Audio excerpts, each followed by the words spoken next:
We are talking about vacations. Oh, would you like to get out of town, get out of the heat that you know is on the way? So the Grand Canyon is the most popular national park here in Arizona. And of course, you've heard of Yellowstone Park up in Wyoming, but there are some other lesser known national parks. They're just as cool to go to, maybe even a little easier to get to. We'll find out. So we've got Michelle with AAA here. You're taking us on a wonder tour, if you will. Yes. When it comes to national parks, like you said, some are more popular than others, but it doesn't mean you shouldn't give those lesser known parks a second look. Well, they still got that national park, They still have that designation. So in the summer issue of VIA Magazine, we have a feature that reveals 5 of the least visited national parks.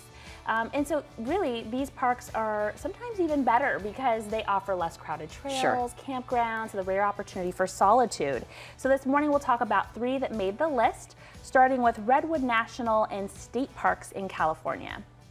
So you can find redwood trees in California, Washington, Oregon. But these are the ones that are like 500 gabillion years old, right? And they're huge. Yes. Okay, yeah. And so, but the redwoods at this string of protected forests are uniquely special because it's home to nearly half of the world's coast redwoods, which are the world's tallest living things. So this gives visitors the opportunity to stand at the foot of 2,000-year-old trees, which grow to over 350 feet high. And you can see, you can take the tram up and you can actually be among the treetops and look down, so you can get all types of different perspective on these trees. So it's just a beautiful place, and people really, I mean, when you are amongst these trees, it is just really breathtaking. Is this where you stand out there and you contemplate, if a tree falls in the forest and no one hears it, right? That's right. Although with one of these redwoods, someone would hear something, right? So while it's known for its redwoods, these parks offer more than 130,000 acres of rolling woodlands, open prairies, wild rivers, and wild beaches with 40 miles of rugged Pacific coastline. Wow. Okay, sold.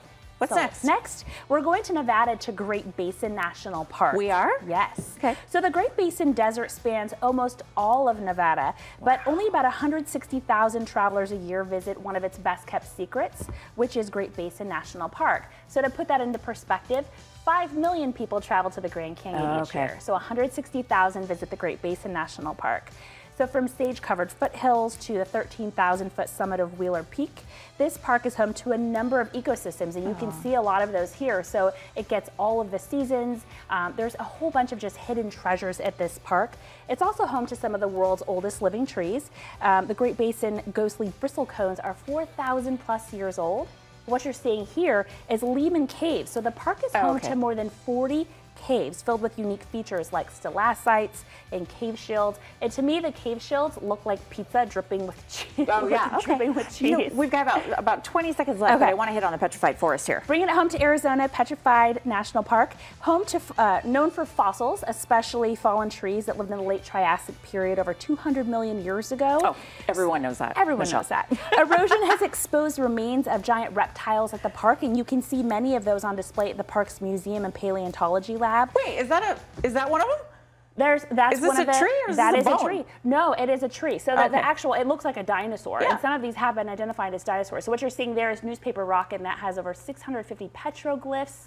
So you could just see the erosion and what's been, how this park has transformed over time. It's absolutely beautiful. A lot of parks you can't go off trail, but most of this park is open to the public, and so you can really hike anywhere and just be in the middle of nowhere, anywhere you want. This is so funny to me because it's like the world is so gorgeous. What am I doing sitting on my sofa all the time?